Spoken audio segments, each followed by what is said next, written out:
Let's get started. Hi, everybody. Thank you so much for being here. I'm Derek Thompson with The Atlantic. This is Brian Schimpf, CEO of Anduril. And we're going to talk about the future of military technology. I was going to say that anyway. I just wanted to make sure I didn't say anything that was like, not the words printed directly behind me. So I wrote a brief spiel here before we start. And my plan, just so you all know, is that we'll talk probably for about 30-ish minutes. And that means we'll have about 15 minutes, give or take, for Q&A. This is sort of an ideally shaped room for Q&A. We can hear you from the back, so as we talk, be sure to queue up your questions. So my brief spiel begins with a confession. It's that I think if we had the first Progress Summit in 2021 rather than 2022, I would not have this panel. And that's because my vision of progress and the way that I've defined it hasn't really had a clear conception of military technology. I sometimes define progress because when you're trying to write a book about progress or like a feature article for the magazine about progress, people say, what's progress? And you don't want to say something like really stupid, like it's just things getting better, kind of, because then that just begs the question, what gets better? And so I call it the pain and power test. Progress is a pain and power test. Progress is that which decreases pain and increases empowerment for the many. And I find that this definition helps me with some of the edge cases. There's some technologies that decrease pain at the cost of disempowering people, like say an opioid epidemic or Soma in Brave New World. And there's some technologies that do the opposite. They increase power at the cost of pain. And a really good example of that, a really top-of-mind example of that, is military technology in the wrong hands. You here have the human ability to kill, which is the most ancient of human activities, amplified by several orders of magnitude. And in the wrong hands, that cannot possibly be progress, even though it is power. But the war in Ukraine usefully scrambled my sense of the relationship between military technology and progress, because it forced me, squishy liberal, to remember that while Fukuyama might have been right, that history is over in some Hegelian sense, it's not over in terms of the event sense. Like, shit is still happening. Bad guys exist. Bad guys have power, and they will use that power. And if we are interested in the preservation of liberal democracies, and if we're interested in progress by my definition of decreasing pain and increasing empowerment for the many, we need to have some theory of defending that definition and defending those principles. Spiel over. Brian, hi, thank you for being here. I want to start by asking you about your mission. Why do we need more military technology? And what is it that we don't have enough of, that the US government does not have enough of, that you are building? So maybe I'll talk a little bit about context on defense industry, what the US has really kind of focused on from a technology perspective, how we're really thinking about it, and then a little bit of how Ukraine has, I think, shifted the paradigm quite a bit for the defense establishment writ large and how these things are progressing. So we were founded in 2017, and the idea at the time was you had an immense amount of technological achievement, technological innovation happening largely in the commercial sector. And this is a big shift from prior generations where an immense amount of, all of the kind of motor of where new technologies come from, where they were first adopted. That was defense, right? Like you look at the history of Silicon Valley, the advent of kind of microchips and their first employments, radar technology, aircraft, a lot of the first employments were in kind of military contexts. A lot of these things were driven by the defense establishment being an adopter of these technologies and a funder of these things. But that had stopped, right? And, kind of through end of Cold War into the 90s, things really moved to where the commercial sector was really the driver of innovation in the United States especially. So you had all this amazing innovation happening on software technologies. How do you make these low-cost systems? How do we network enable everybody to be able to talk? How do we just increase connectivity and the awareness and all these amazing things that were happening? But none of it was making it into the defense world. None of that was really getting there. These were things that were still baked in a very kind of Cold War mindset, how these technologies would work. And you had the government really pushing on things that were looking at very big, kind of exquisite military systems. And that's kind of what the system got very good at building. Really expensive satellites, really big ships, expensive stealth planes. Meanwhile, you had countries like, what we're seeing with Iran, exporting low-cost, loitering munitions and drones around the world, Turkey as well. Kind of these things that were historically very much the exclusive ability for the United States to produce and these high-end militaries to produce were now becoming essentially commoditized around the world. The U.S. wasn't really sure what to make of this, how to think about it, how to adopt these lower-cost things, how to make them smart. So you had this kind of confluence of events where, the source of, kind of software innovation was not happening in defense. They didn't know how to adopt it. They didn't know what to do. And on top of it, the kind of threats were proliferating around the world. And you had China really kind of rising and growing as a major conventional military power as well, which we're happy to talk about. So a lot of kind of geopolitical instability, and the defense establishment just did not have the people, the systems to be able to adopt and work with these types of technologies. So we founded Anduril with that basic idea. How do we bring kind of new ideas, new approaches, and really transform how defense is done, particularly looking at these more autonomous and unmanned systems? How can you employ them, and what's the right way to go about this? The mission of the company, when we think about when these things are used effectively, it is about deterrence. How do you win a war with Russia? How do you win a war with China? It's the war never happened. Like, that is the goal. So very much what we think about is both how do you have technologies for the United States and sort of those more powerful military allies that kind of are conveying what strength they have, making it obvious what the conclusion of any conflict would be, as well as providing capabilities to allies to defend and deter any sort of aggression. So we think of it on like sort of those dimensions of how are the technologies we building kind of providing that deterrent capability and making it so that the outcome of the war is clear, like it will not work. It will not be an effective means of coercion. So that's sort of the mission of the company. I think the other side of this is to do this in an impactful way, to do this in a way that is actually moving the needle on these conversations, like actually moving the needle on these geopolitical issues. You have to operate at an immense scale. Like, there's no way to do this as a niche player doing a niche piece of technology. You have to do this in a way that is providing the volume and span of capabilities needed. So, to get there, our belief is we have to do it in a different way. We fund our own development. We build technologies that we think need to exist, and then we figure out, where this is most impactful, and get it out with the customers. And that's the idea.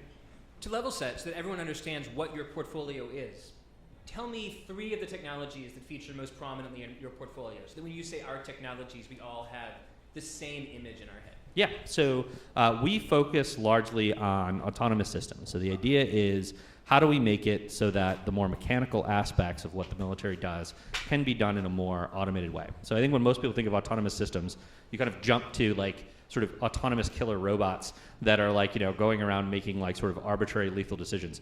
Literally nobody wants that in the government. That is not what anyone wants. It's insane. Like, that is a very dystopic vision of how these things should work out. What people want is systems that fundamentally are making them more effective while keeping them with the same sort of agency and accountability over how those systems are employed. Like, we live in a system that has real accountability on how the military acts and like the collateral damage of those actions, kind of the proportionality of those actions. Any system that we deploy has to be fundamentally about reinforcing that system, not about kind of removing humans from culpability in these types of, like how they employ these technologies. So that's very much sort of how we think of it. So like a simple example is one of our first products we worked on was technology for doing like base security, border security, basically an area of like, how do I look over a wide area and tell you everything that moves? Historically, the way this is done is you have a guy sitting in a shed with a joystick looking at a video screen all day long, times 3 shifts, and they just look around with a camera. And this is an extremely inefficient, not scalable way to do it, where they're not actually doing what humans are good at, which is thinking about things in context, making decisions, like actually, applying themselves in a way we want people to apply. They're doing very mechanical, repetitive activities. And that is like a shocking degree of what happens in the military. Another example where we work is more autonomous drones. So we have kind of a portfolio of Drone technologies, typically on the smaller end, you're not looking at something the size of a Predator or Reaper size drone, but typically on sort of like medium and smaller variants of this. And we do a lot of autonomy work on it. So again, historically, the U.S. has had these sort of unmanned systems like a Predator Reaper. They're the most manned systems you will ever see in your life. So like a historic, like you look at like a fighter jet. That's like one person flying that thing. They've got all the data. They're making decisions. You look at Reaper, it is like on the order of like a dozen people that are actually operating this thing. It's a job creator. It is a job creator. It's a very progressive view of it. But it is crazy when you look at these things in terms of like how manual and repetitive these processes are. So a lot of our view is how can we apply making these systems more intelligent, more autonomous, making them kind of more predictable and precise as a result, and how do we kind of scale those out to make it as impactful as possible. You said the best way to win a war against Putin is to deter a war against Putin. So here's a thought experiment. Let's say that Anduril is not founded in 2017. It's founded a decade earlier in 2007. And you have had 10 years to build up an arsenal that we could outfit the eastern border of Ukraine with to prevent or deter an invasion by Russia. Tell me, in this hypothetical, what would you have sent to Ukraine, to the Donbass region, that would have ideally prevented Vladimir Putin from invading? Yeah, so I think it's like, so here's a little bit of context on what we've been seeing transpire in the war that has been quite a bit different than I think how the Gulf War or something like that had played out.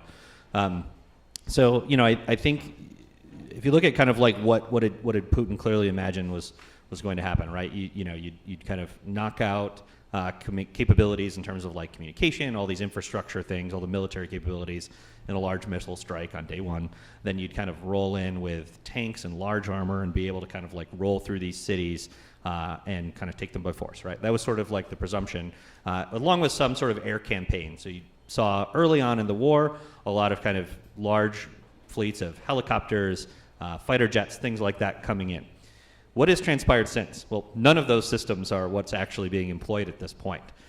Those tanks proved incredibly logistically challenging and relatively easy to strike. They're very large targets. The air campaign is like shockingly absent.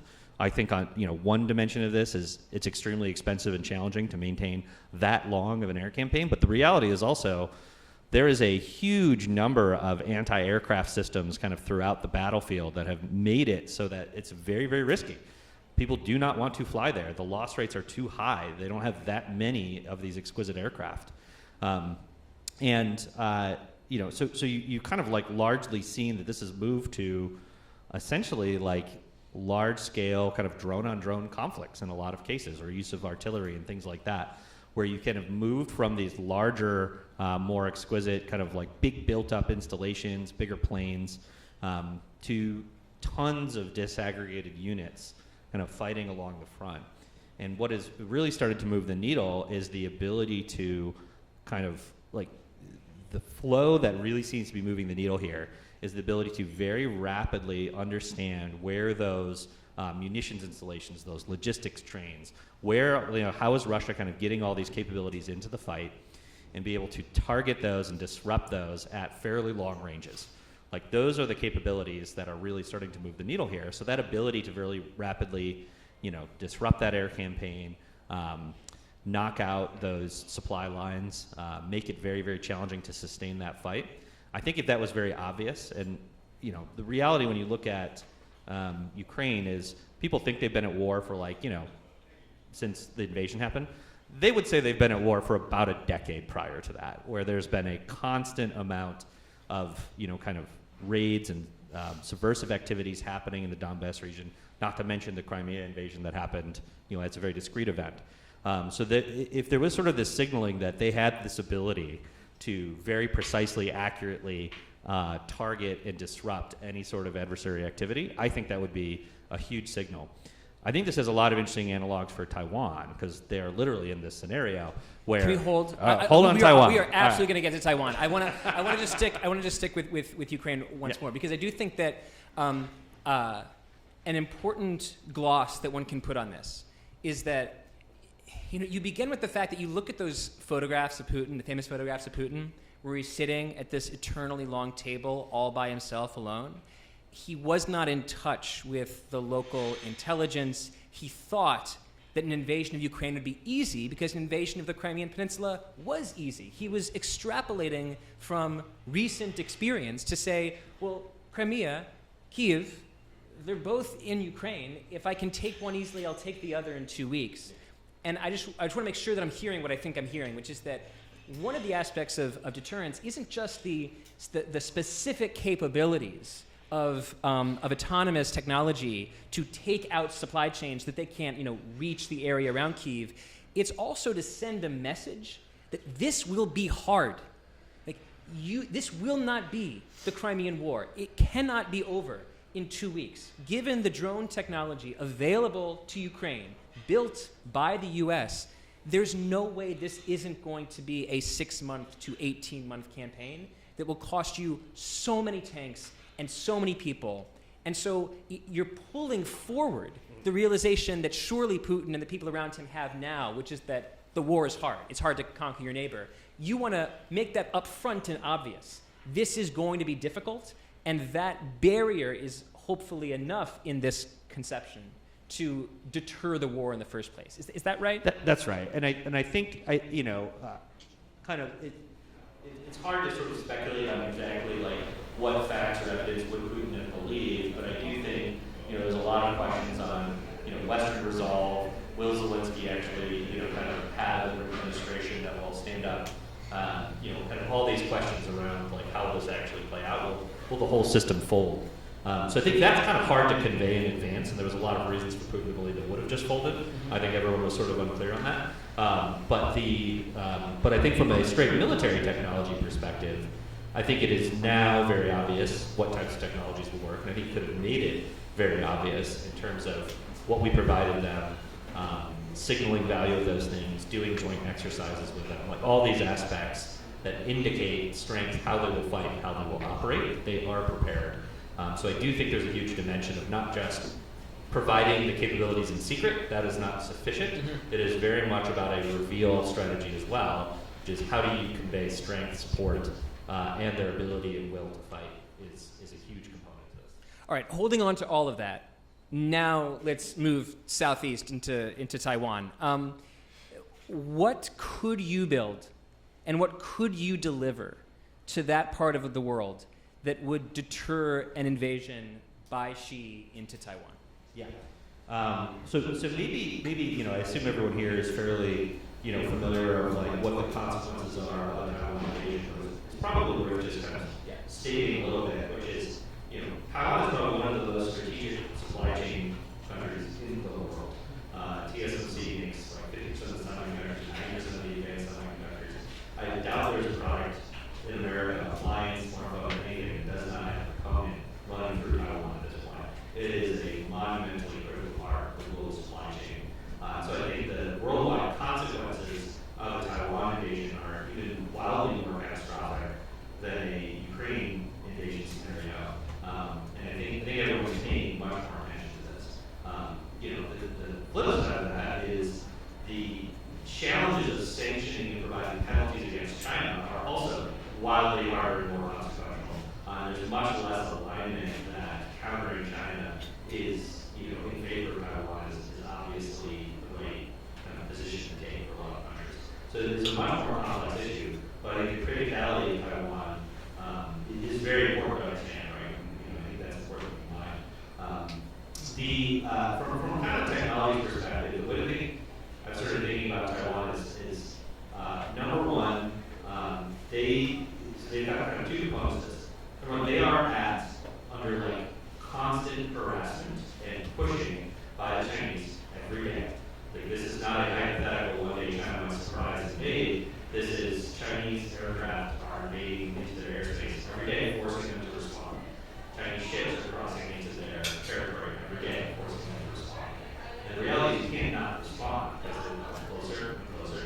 And then when you want to push back, now they've reset the line to a very different position than you wanted it to be, and you go push all the way back. So China's constantly pushing to reset the norms, causing Taiwan to constantly have to respond. this is an area where I think a lot of the bigger conventional military equipment has been used. We fly an F-16 to respond to their aircraft. We have a big ship go out and track this. But that is becoming a punitive strategy for them, where those F-16s are grinding through their available service hours. They will not be able to operate at the pace that is needed to sustain that. The pilots are getting exhausted and leaving the military. The ships are in constant deployment where that is not a psychological state to keep your military indefinitely with this level of rest. There's constant drone occurring on a number of their bases, right? So this is a constant level of harassment, and I think there is a set of technologies that you provide where you start looking at alternative ways of signaling strength, pushing that back, and showing that there is a response device. So there's things you've done with kind of drone work. There's things you can do with signaling kind of air defense readiness and response to aircraft incursions. So there's a number of these signaling things you can do to say you're here, you're ready to respond, stop. So creating that show of force is actually important. The second piece of this is how would you make it very clear that an invasion would not be successful? And I think that's something where everyone's, number one, has realized this is not a saber-rattling kind of question. This is a very real possibility.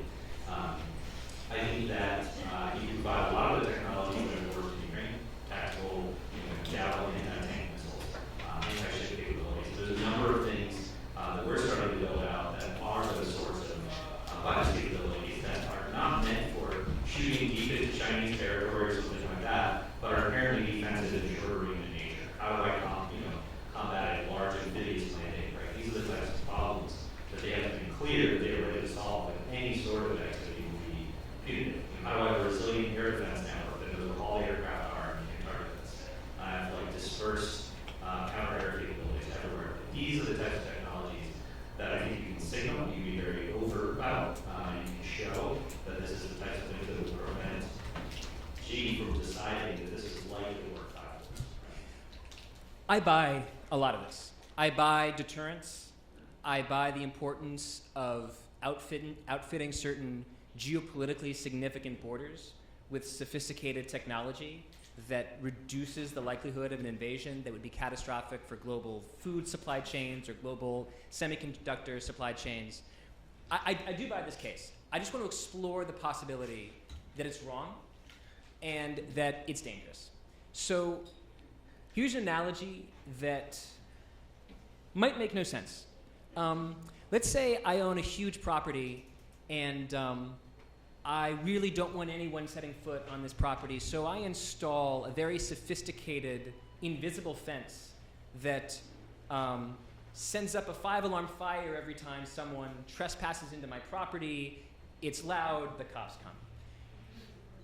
On the one hand, I think what that's probably going to do is make it much less likely that people hang out near my property, that kids play near my property, that people walk their dog near my property. I will likely succeed along many different metrics. But it's also possible that accidentally a kid could hit a baseball into my property and it triggers the alarm. Or maybe a tree falls. It's my own tree. And it falls and it is large enough that it crosses over this electric barrier and it triggers the alarm. In other words, there are false positives. After a few years playing around with this in technology, I might realize, on the one hand, it's had this effect that fewer people are around my territory. It's had its successful deterrence. But the number of false positives is becoming concerning. In the same way, I could imagine a possibility that if you encircle Taiwan or encircle Ukraine with drone technology that has the ability to fire back a response, to send a missile, that you might, on the one hand, keep Xi from invading, from launching a sincere military invasion. But as you said, China's doing a lot of bullshit all the time. They're prodding. They're not invading. They haven't invaded 365 times in the last 365 days, but they prodded every single day. What if one of those little prods that is not supposed to be a war accidentally sparks a war because of this false positive problem? Which, in short, I will summarize my question by saying, what if, while this technology is designed to deter, have you thought about the possibility that it has the effect of creating more accidental wars? Yeah. So yeah, a couple thoughts on that. So one is probably the biggest area of focus for us on this is one, making sure you are working with and connecting with allies that you believe the U.S. has a good relationship with, will act responsibly, and will use technology responsibly. It's probably the single most important kind of dimension to this. Who we sell to, what types of technologies we sell to, that is largely set by U.S. policy, that is largely set in terms of the U.S. military support writ large. And so I think the U.S. kind of policy on the whole has a strong incentive to kind of maintain keeping status quo, keeping things peaceful, teaching these forces to use very proportional, very measured responses and be very sophisticated in their response, right? So I do think that's probably like the single biggest lever, right? Where if you were to kind of sell this writ large to sort of any nation that had any need with its neighbors, that is particularly dicey, right? So a real world example of this is there's been kind of a constant conflict happening between Armenia and Azerbaijan that's been going on for probably a very long time, but it's been getting particularly hot over the last 4 or 5 years. And that's an area where the U.S. policy and therefore our policy is clear. We are not getting involved. We are not supplying to the side. We are not providing this technology in that context. Right? So I think the U.S. has held a fairly strict position as we are not an arms dealer to the highest bidder.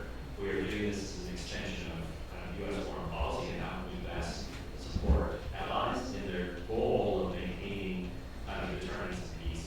Right? So that is, I think, the significant. That is actually wildly contrasted with a number of the other countries building these types of technologies. Right? So there are a lot of Turkish drones in that conflict right now. There's a lot of other countries who supply drones in that conflict. The U.S. is not looking to be sort of a blind exporter of this technology. So they probably the single biggest important point. Right? This is technology that can be used in ways that would not be aligned with the goals of U.S. foreign policy. And you have to be very mindful of that.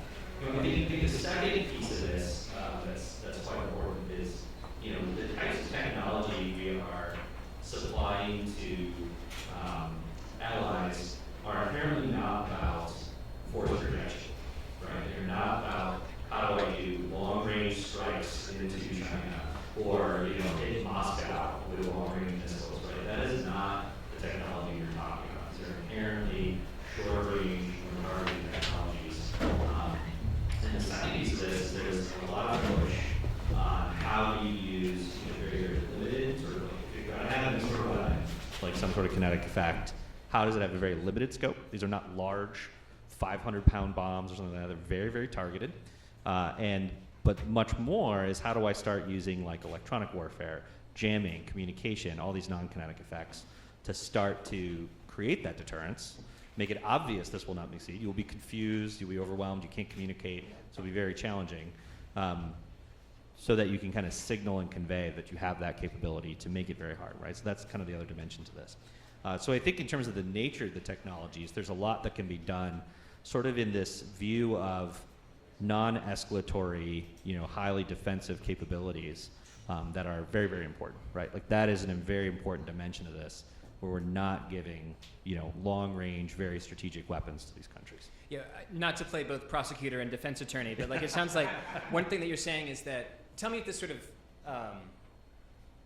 like meta history of military technology is a little bit off base, but it sounds like there's something a little bit like the innovator's dilemma that's happened in military technology, where the U.S. became very sophisticated at building things that were big and manned, but there's a lot of countries that are building things that are small and unmanned. And the U.S., in its sort of incumbent status as being the giant of big manned military systems, was losing that technological frontier in the small and unmanned space, and that while there's a world in which Anduril doesn't exist, the truth is lots of other companies have their own Anduril, and so we could say, well, we believe that we think drones are are immoral and drones are unethical. But the truth is that everyone else is building them, and so if we can build them with if we don't build them, then all the people that we think are geopolitically adversarial and unethical now have the military advantage in this new frontier of tech.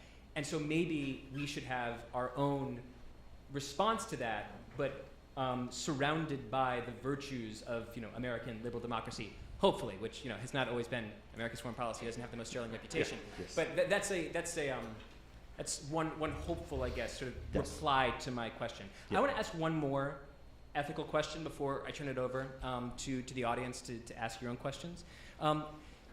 Continuing to think about China, you have, in Xinjiang most famously, but in other parts of China as well, at least what is reported as, because I haven't spent time in Xinjiang in the last decade, at least what is reported as a kind of police state enforced by technology that is sometimes manned and sometimes autonomous, but is certainly excellent at surveilling.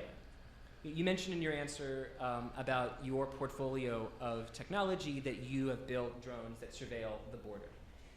Tell me about how you think about the relationship between the technology that you're building and, for lack of a better question, like the world you want to live in, right? Like you don't want to accidentally outfit the U.S. government with the tools that turn us into Xinjiang. Mm-hmm. So how do you think about your responsibility there of building these tools while also feeling responsible for their ultimate use? Yeah, so a lot of thoughts on this. So, number one, I would say, maybe weaving in a piece on your last comment here. I think when we think about these areas, so historically the view has been if the U.S. doesn't do it, abstention is a way to kind of reshape the dialogue, right? Because this was sort of the U.S. had exclusive access to these technologies. We chose who got the technologies, and therefore, we could kind of control the proliferation of weapons and things like that because the U.S. had it, right? So by abstaining, by saying we're not involving ourselves, by saying we don't believe in this, we could, kind of actually control a lot of the proliferation of these technologies. I think that's just not true, right, anymore. And so I think the question is much more challenging and real, which is how do you then ethically engage in these, and what is the appropriate and measured use of these technologies? What civil liberties do you want to preserve? Do you want to have human agency? Right? There's all these sort of very hard questions in it. I think from a technologist point of view, our obligation is to ensure that technology, for whatever intended use the government has, that we are accurately representing what can and cannot be done, in a responsible way, right? So one of the examples we ran into was there was a agency we were working with, and they wanted us to use facial recognition on a surveillance tower thing, and literally would not work, right? We were just this is it will make too many mistakes, this will be too inaccurate. I do not believe you can responsibly employ the technology this way. And they just didn't know, right? They're not technologists. These are very subtle questions, right? It was well, what's the false positive rate, and how many does that translate to on a per daily basis of missed, association? That's a subtle technical question. They're just hearing, facial recognition works. I want to use it. It doesn't work the way you think it does. So we have a huge obligation in terms of how we build the technologies, how these things are employed, to understand and present, here's what we think can be done that meets a bar of sort of reasonableness given it. The area where I think is much more on elected officials, we have a democratic society that puts responsibility for a lot of these things on elected officials, not tech bros, correctly, of how and where we will use these technologies, what controls we will have around it. So the federal government already has, you compare this even to Europe. I think there's a lot of misconception of, when Snowden came out and all these things, that the U.S. is totally out of control, there's no regulations, and the Europeans got it right. It is the total opposite in Europe. Europe has total collection on everybody, just needs to have approval for use. It is a totally inverted structure compared to what the U.S. has, which is even collection and how you go about collecting this information and going about it requires a court order, presumption of why, all these things. It is a wildly different system where they've set a different set of norms in terms of how the U.S. does this. The U.S. already has actually quite a complex apparatus around, kind of lawful collection of information. Use of force in the DoD is extremely controlled, like the amount of information you have to have, who is allowed to approve it, under what circumstances. These things are all like quite reasonable as it is, retention of information. So there's a lot of policy and framework that exists. And so the reality is most of these sort of questions are not up to us. We don't sort of let our imagination run wild. And I think that's a good thing, right? We want a democratic system with rules and norms that we can set and export those and explain to the world how would you responsibly use these technologies to uphold human rights and preserve civil liberties and all these things, right? Like that is, to me, a good thing, right? We have to participate in the system to have a seat at the table in setting these norms and setting these rules. And so that's a huge part of how we think about this, which is we have a responsibility in this. We have a responsibility to educate our customers. We have a responsibility to represent what the technology can do, to build it in an ethical way, to give them the controls they want and that they need, and help them explain what that is. And then the government has a responsibility to set standards and norms around how these things will be used. And that's sort of how we see a lot of this, which is fundamentally this is the technology does exist. Lots of people will build it, but participating in the process, being able to help shape that in an ethical way is very, very critical. And these are gray areas. They're very hard. They're very complicated. There's a lot of considerations, and we can do a lot as technologists to move that conversation forward. Questions? Sir? Hey, can I ask two, or? We have 8 minutes left, so okay, I'm going to be parsimonious and say one.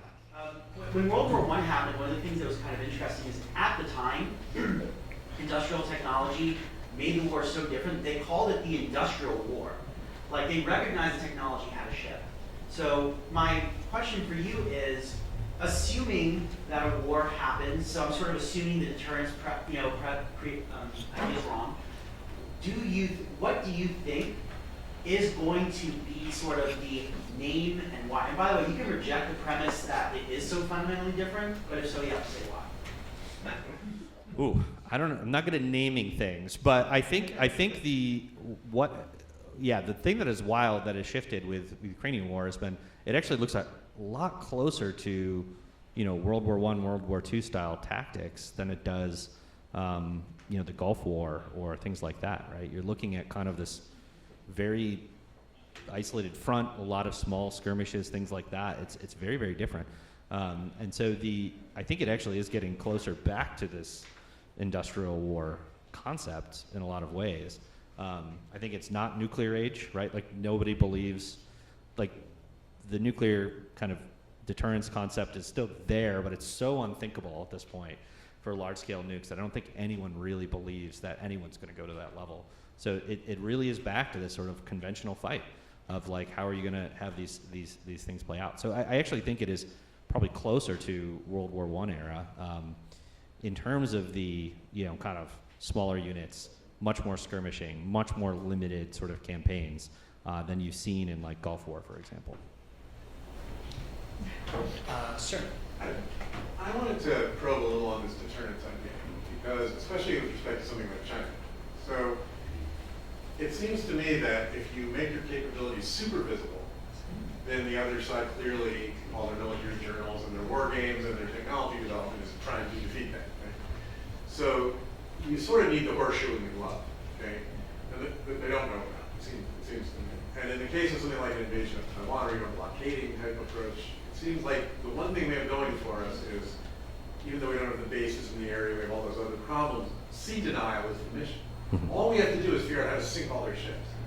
And it seems to me there's a lot of sneaky ways to do that, where all you have to do is intimate that we've done sneaky things without telling them exactly how. Yeah. And they can figure it out for themselves.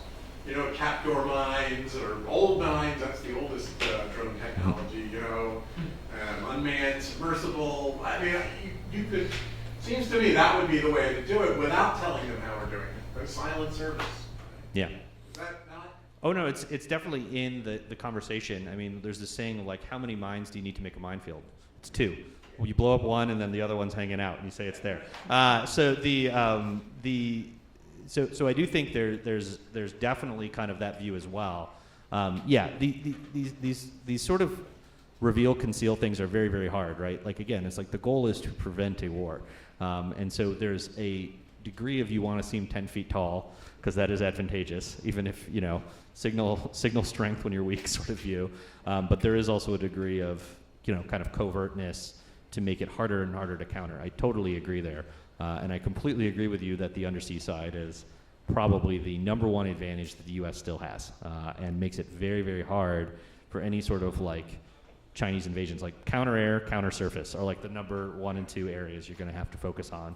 Make it so that any sort of large scale logistics, transport of troops, anything is not palatable. It is not workable. You don't know what your losses would be, but you presume they would be pretty high. And so that is probably the biggest area, is to kind of correctly convey capability, and, you know, kind of also correctly conceal, to make it so that there's a lot of guessing, a lot of uncertainty about what would happen. So you got to reveal enough to let them know that you are doing it, you are thinking about it, and we have lots of capability, but you know, you don't know. You don't know what the consequences will be for any given tactic. For geographical fairness, I'm going to go to this side of the room. Yes. This is a little dark question, but what are the Andurils of China and our foes building that we can't build? You know, I think the U.S. still has like major advantages in terms of the base, in terms of building any kind of unique capability. Like, I think the U.S., you know, we set out to do an X.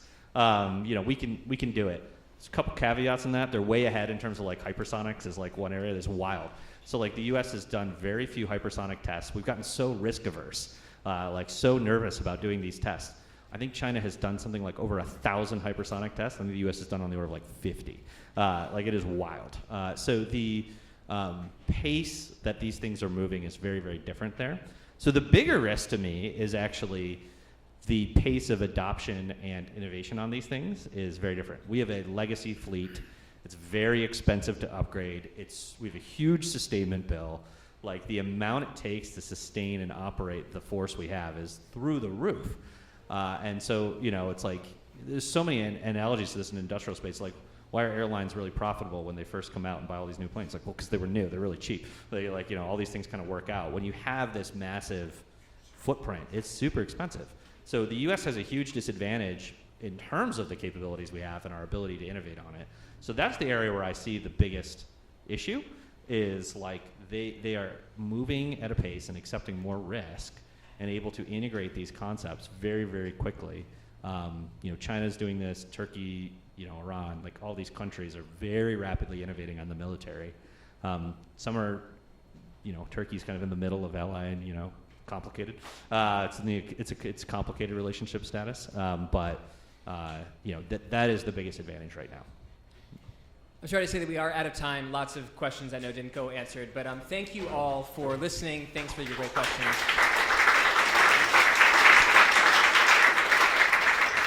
And plenary continues downstairs. I'm talking to Asher Teller about the fusion breakthrough and larger implications for the direction of progress. So it's going to be an awesome conversation. I'll see you there.